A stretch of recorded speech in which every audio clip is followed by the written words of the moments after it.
안녕하세요. 하미교회 손호일 목사입니다. 부모님들이 자기 자녀들을 가르칠 때에 어려서부터 자기가 한 말과 약속은 반드시 지켜야 된다라고 가르치죠. 하지만 이 아이가 자라서 성인이 되고 난 다음에 자기 입에서 나온 말과 약속을 어길 때가 너무 많다라는 사실을 우린 인식하게 됩니다. 거기다가 정말 사람을 믿고 약속을 해서 어떤 일을 만들어가고 치르려고 하는데 그 약속을 했던 사람이 뒤에서 자기의 이익을 위해서 다른 사람의 어려움은 생각지도 않고 그 약속을 깨버린다면 그건 사람으로선 해선 안 될 일이죠. 물론 하나님도 그런 사람을 결코 좋다고 칭찬하지 않으실 겁니다. 특히 예수님을 믿는다라고 고백하고 예수님을 나의 구세주라고 고백하는 사람이 그런 행동을 한다면 그건 진짜 예수님 믿는 사람이 아니죠. 신앙이 없는 사람입니다. 자신이 한 말과 약속을 잘 지켜서 사람뿐만 아니라 하나님께도 칭찬을 듣는 저와 여러분들이 됐으면 좋겠습니다. 오늘 성경 말씀은 마태복음 12장 46절로 50절입니다. 예수께서 아직도 무리에게 말씀하고 계실 때에 예수님의 어머니와 형제들이 예수와 말을 하겠다고 바깥에 서 있었다. 어떤 사람이 예수께 와서 말하였다. 보십시오. 선생님의 어머니와 형제들이 선생님과 말을 하겠다고 바깥에 서 있습니다. 그 말을 전해준 사람에게 예수께서 말씀하셨다. 누가 나의 어머니이며 누가 나의 형제들이냐? 그리고 손을 내밀어 제자들을 가리키고서 말씀하셨다. 보아라, 나의 어머니와 나의 형제들이다. 하늘에 계신 내 아버지의 뜻을 따라 사는 사람이 곧 내 형제요, 자매요, 어머니이다. 여러분들은 가족이 무엇이라고 생각하나요? 예전 가족의 의미는 주로 부부를 기준으로 해서 친족 관계에 있는 사람들의 집단을 의미했습니다. 그렇지만 지금 가족의 의미는 많이 변했어요. 꼭 혈연 관계가 아니라고 하더라도, 그런 친족 관계가 아니라고 하더라도 결혼 또는 입양 등과 같은 피가 섞이지 않은 구성원으로 이루어진 그런 가족들도 찾아볼 수 있습니다. 식구, 즉 함께 한 상에 둘러 앉아서 음식을 나누는 사람이 정말 가족이죠. 사랑을 나누며 함께하는 공동체가 가족이 아닐까 생각합니다. 정말 가족의 의미가 확실히 확대됐음을 부인할 수가 없어요. 예수님께서 말씀을 전하고 계셨습니다. 근데 한 사람이 예수님께 찾아와서 이야기를 하는 겁니다. 예수님의 어머니와 형제들이 예수님을 만나고 싶어서 밖에 서서 기다리고 있습니다. 어떻게 할까요? 예수님께 들려진 이야기는 예수님의 어머니와 형제들이 바깥에 예수님과 대화하고자 어떤 이야기를 나눌런지는 모르지만 기다리고 있다라는 거죠. 예수님은 그 말을 전해준 사람에게 뜻밖의 이야기를 던집니다. 누가 나의 어머니냐? 누가 나의 형제냐? 당시 사람뿐만 아니라 사실 이 본문을 읽고 있는 저도 당황할 수밖에 없는, 정말 어이가 없는 이야기를 하신 거예요.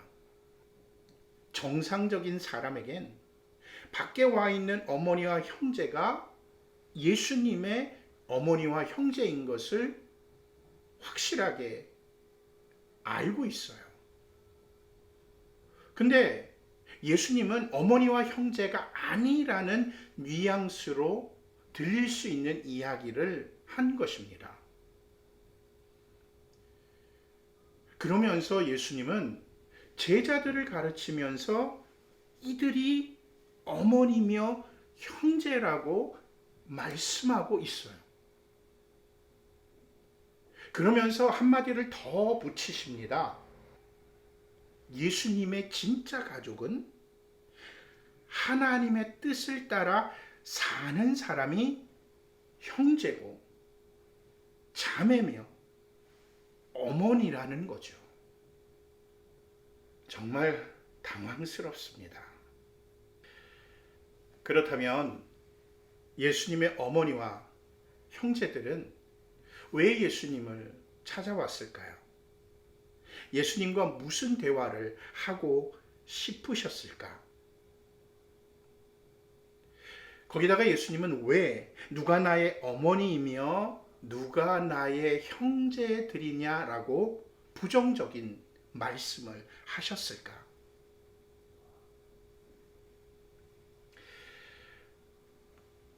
먼저 예수님의 어머니와 형제들이 찾아온 이유에 대해서 알아보죠.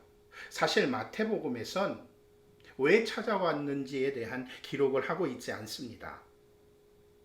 근데 마가복음 3장 21절을 보면 그 이유를 알 수가 있습니다. 예수의 가족들이 예수가 미쳤다는 소문을 듣고서 그를 붙잡으러 나섰다. 예수님의 어머니와 그의 형제들이 예수님을 찾아온 이유가 뭔가요?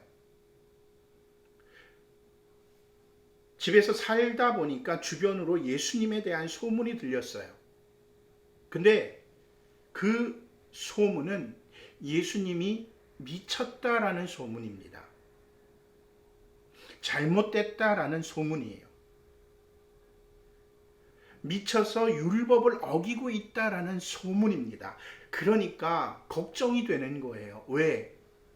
당시에 유대교회에서 축출될까봐, 생활의 근거지를 잃어버릴까봐. 그래서 예수님을 붙잡아다가 집에 데려다 놓으려고 온 거예요. 근데 보세요. 예수님 어머니는 예수님이 어떤 분인가라는 사실을 알고 있는 존재입니다. 형제들은 차후하고라도 예수님 어머니는 그 사실을 알고 있는 분이에요.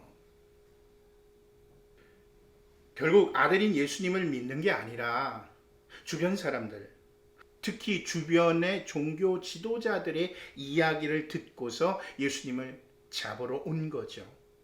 그 밑바닥에는 자신들의 이익을 놓칠까봐, 자신들의 생활 근거와 기반을 잃어버릴까봐 그렇게 한 겁니다.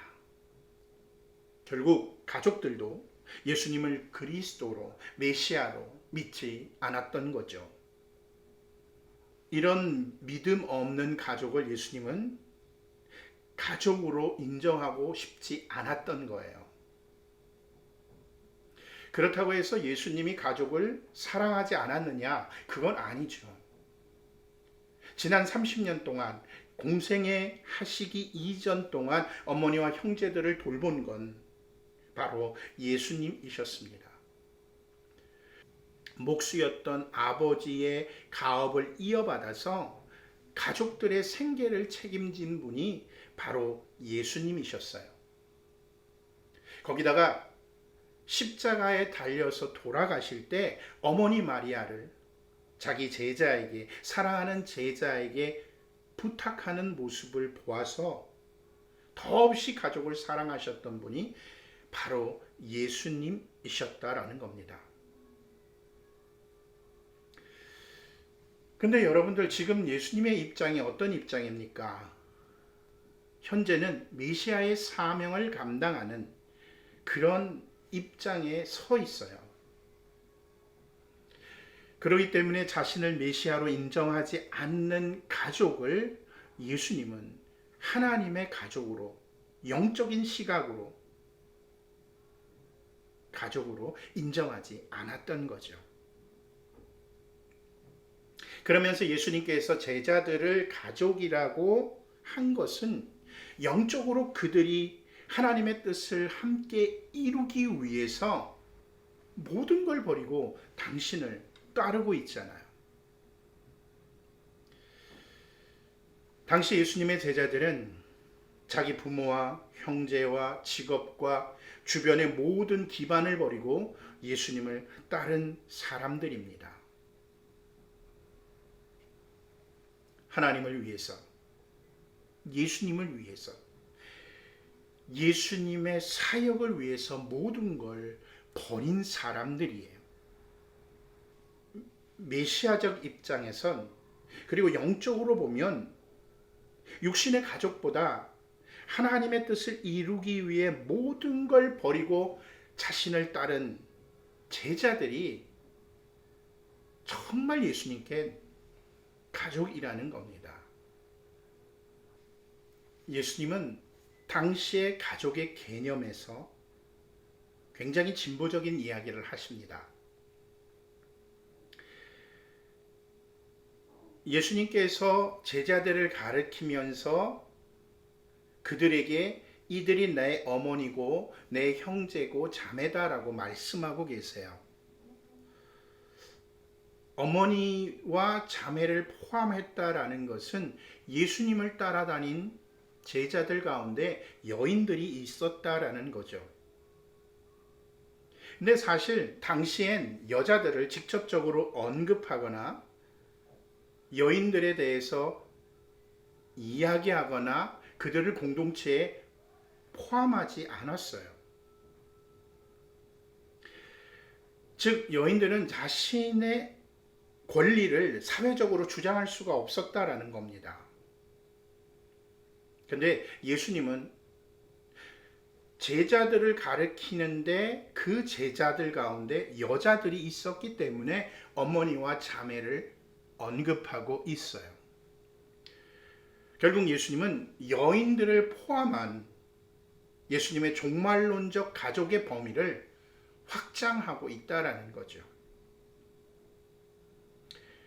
하나님의 의와 나라엔 소외되거나 배제되는 이가 하나도 없어야 된다라는 사실을 오늘 본문을 통해서 말씀해주고 있습니다. 당시 사회에서는 정말 진취적이고 진보적인 그런 성향을 예수님이 보였다라는 거죠. 그러면서 예수님은 마지막으로 예수님의 진짜 가족은 하나님의 뜻을 이루는 사람이라고 말씀하고 있어요. 자신의 것을 포기하고 하나님의 나라와 하나님의 의를 이루길 원하는 이들을 말함입니다. 사실 변혁과 혁신은요, 자신이 지금 누리고 있는 이 안정적인 삶을 내려놓을 때 일어납니다. 마찬가지로 신앙의 성장도 지금 내가 누리는 육신적인 세상적인 안정적인 기반, 편안함, 좋은 것, 이런 것들을 내려놓을 때 성장해요.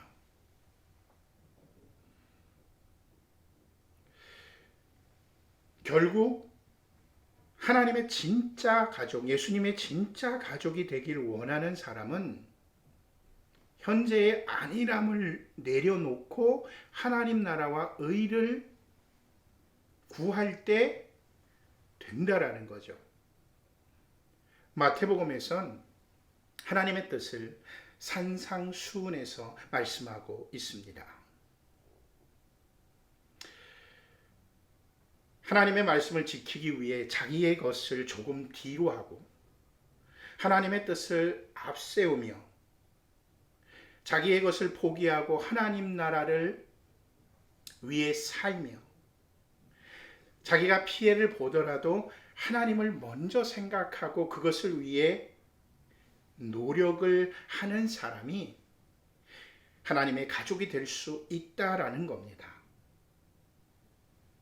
이에 대해서 예수님은 마태복음 19장 29절에 내 이름을 위하여 집이나 형제나 자매나 아버지나 어머니나 자식이나 땅을 버린 사람은 100배나 받을 것이요 또 영원한 생명을 물려받을 것이다 라고 말씀하고 계세요. 예수님은 포기한 사람에게 가족이 되어 주실 뿐만 아니라 영원한 생명을 얻게 되는 복을 주실 것이다 라고 말씀하고 있죠. 그런데 여러분, 사실 현대를 살아가고 있는 저나 여러분들이 가족, 일, 소유, 즐거움, 기쁨 이 모든 것들을 포기하고 하나님의 뜻만을 선택하면서 산다는 것은 절대 쉽지 않아요. 예전엔 이게 당연하다라고 여기고 목회자나 믿는 이들이 가정을 소홀히 하는 경우가 너무 많았고요. 자신의 직업에 소홀했던 것도 사실입니다.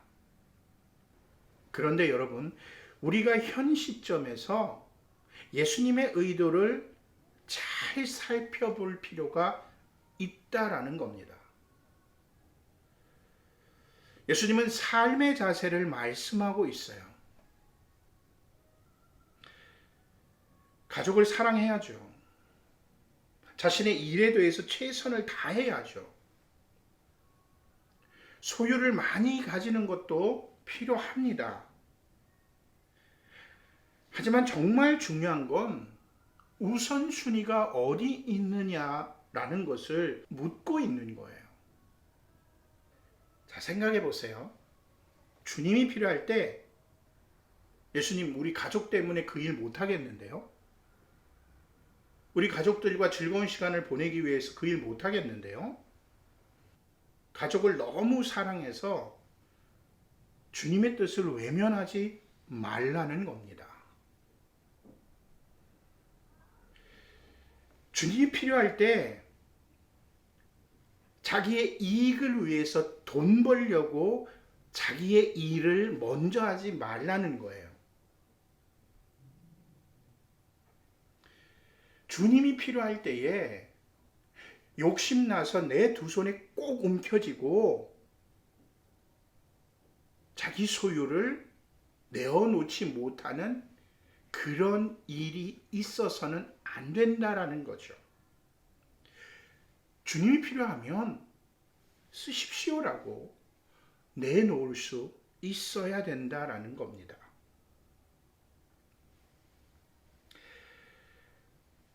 주님이 필요한 일에, 주님이 필요한 뜻에, 주님이 필요한 곳에 가장 먼저 우선순위를 두고 그것을 최선을 다해 사는 사람이 하나님의 뜻을 이루는 사람이고 포기한 사람이라는 거예요. 이런 사람이 예수님의 가족이고요. 영원한 생명을 얻게 된다라는 겁니다. 여러분들, 사실 우린 이런 하나님의 뜻을 이루기 위해 그리스도를 구세주로 고백하고 모인 사람들이잖아요. 결과적으로 우린 모두가 예수님의 가족입니다. 그렇기 때문에 예수님의 가족으로 한 가족된 우리가 정말 하나님의 뜻을 이루며 소외되는 사람 없이 모두 한 가족으로 영원한 생명을 얻는 복을 누려야 하지 않을까요?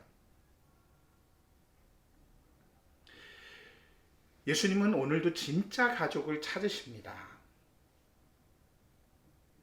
저와 여러분들이 예수님의 진짜 가족으로 사는 그런 분들이 되어지길 주의 이름으로 간절히 바랍니다. 영원한 생명을 누리시길 바랍니다. 우리 함께 기도할까요? 주님이 필요할 때 모든 것을 포기하고 모든 것에 우선해서 그 일에 최선을 다하는 그런 사람이 되게 하여 주옵소서. 그리스도인은 모두가 가족임을 인식하고 소외된 가족이 없는지를 살피고 그들이 영원한 생명을 얻을 수 있도록 노력하는 자가 되게 하옵소서. 기도하죠.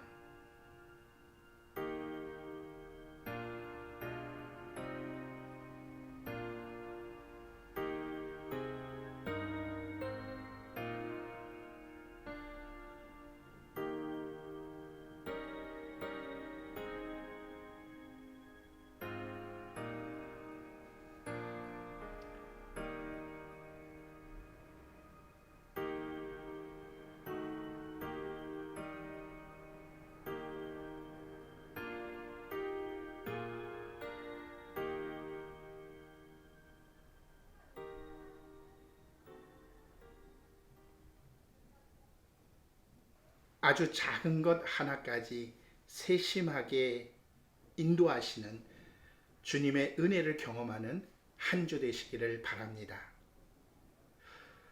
다음 주에 뵙겠습니다.